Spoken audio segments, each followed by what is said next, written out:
Good morning to all of you. Yes, I pay my gratitude to God, to Sadhguru, and the saint of the society. तो पीछे चर्चा चल रही थी किस प्रकार से ईगो से हमारा अपना ही नुकसान होता है। ईगो हमें किस प्रकार से नुकसान करती है। थोड़ा सा ये देख लें कि how ego differ to pride. Ego is a sense of self-importance which can lead to arrogance, whereas pride is a feeling one may get after a success of oneself. It's very difficult to understand क्या फर्क है घमंड में और अभिमान में, arrogance और pride. ये इसको ज़रा समझ पाना बहुत मुश्किल होता है, लेकिन फिर भी थोड़ा सा मनन करे तो समझा जा सकता है। मेरे को सब कुछ पता है, ये ईगो है। मेरे को कुछ भी नहीं पता, ये भी ईगो है। In this way we are secretly judging others action toward us. In this way we are protecting our self from others judgements.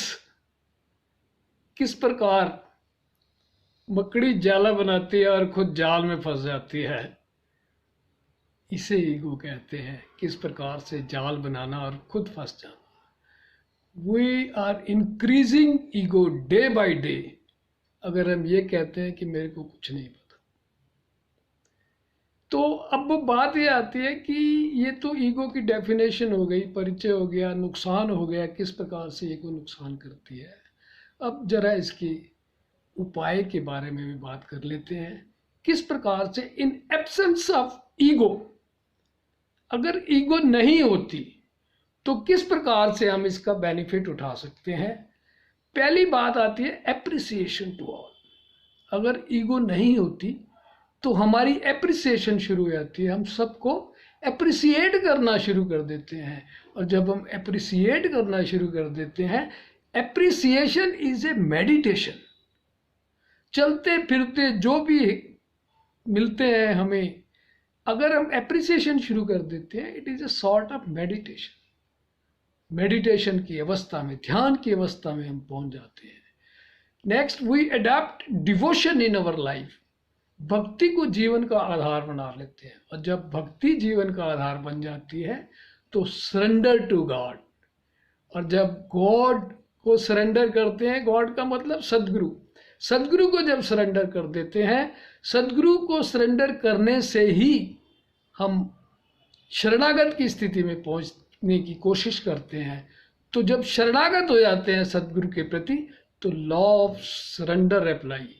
वही लॉ जो कृष्ण ने गीता में अर्जुन को बताया, सब धर्मम का त्याग कर मम शरणागता। और जिस दिन ये बात हो जाती है, अर्जुन की तरह कृष्ण की शरणागत हम हो जाते हैं, तो फिर लॉ ऑफ सरेंडर लागू हो जाता है। और लॉ ऑफ सरेंडर में ये होता है कि मैं तुम्हारे सब पाप नष्ट कर दूंगा। ये कहा भगवान कृष्ण ने अर्जुन को कि तू मेरी शरण में आ जा, मैं तेरे सारे पाप नष्ट कर दूंगा। तो वो सरेंडर, लॉ ऑफ सरेंडर लागू हो जाता है। फिर हमारी नकारात्मक विचार जो है वो सारी की सारी खत्म हो जाती है। नकारात्मक विचारें हमारे जो मन में आती हैं वो सब खत्म हो जाती है। कोई नेगेटिव एटीट्यूड हमारा रहता ही नहीं है, क्योंकि जब ईगो खत्म हो गई, जब एप्रिसिएशन शुरू हो गई, तो नकारात्मक विचार तो अपने आप ही खत्म हो जाते हैं। फिर आता क्या है? फॉरगिवनेस। फॉरगिवनेस हमारे जीवन में अपने आप घर कर जाती है। लेट गो हमारे जीवन में आ जाता है। छोड़ो, क्या बात है, कोई बात नहीं, छोड़ दो। फिर लव, प्यार हमारे जीवन में आ जाता है। और जब ये तीन चीजें हमारे जीवन में आ जाती हैं, तो एक्सेप्टेंस जीवन में आती है। एक्सेप्ट करते चले जाते हैं, और ईश्वर की रजा में रहना, ये एक बहुत बड़ी बात।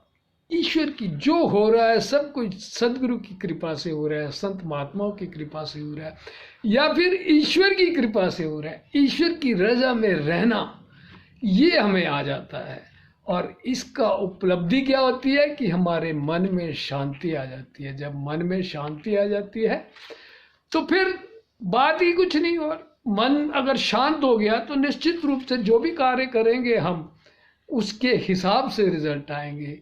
अवेयरनेस एंड ऑब्जर्वेशन, वॉचिंग जीवन का अंग बन जाते हैं। वॉचिंग, देखते रहना, अवेयर करना। जब हम अवेयर हो जाते हैं, where there is awareness no ego. Ego रुक ही नहीं सकती वहां पे। जहां पे अवेयरनेस होगी वहां ईगो नहीं रुकेगी, because ego and awareness can not को एग्जिस्ट। वो इकट्ठे नहीं रह सकते। फर्स्ट प्रायोरिटी हमारी मन की शांति है।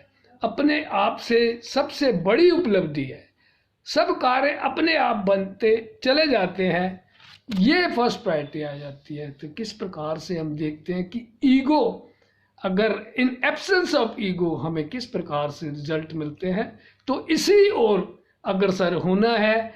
आज की चर्चा यहीं तक, बाकी की चर्चा आगे आने वाले एपिसोड में की जाएगी किसी अन्य टॉपिक पर।